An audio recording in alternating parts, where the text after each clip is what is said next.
Hello everyone, how are you doing? This is MD Tech here with another quick tutorial. In today's tutorial, I'm going to show you guys how to either disable or remove the Microsoft Wi-Fi Direct Virtual Adapter or adapters on your computer. So this should hopefully be a pretty straightforward process here, guys. And without further ado, let's go ahead and jump right into it. So all you have to do is open up the search menu, search for Device Manager. Best result should come back with Device Manager. Go ahead and open that up. You want to double click on the network adapter section and now locate the Microsoft Wi-Fi Direct Virtual Adapter in here. I do not have one in my case, but if you did, you would see it.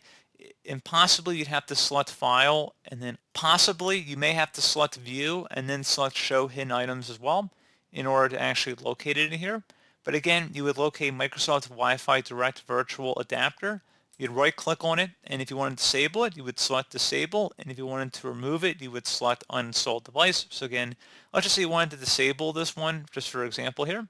Select yes, and once it's disabled, you're going to have this little icon, this little circle next to it, indicating it's been disabled. If you want to re-enable it, you can right click on it and enable it, or you can select the little green button up here to enable the device. So pretty straightforward process on that, guys.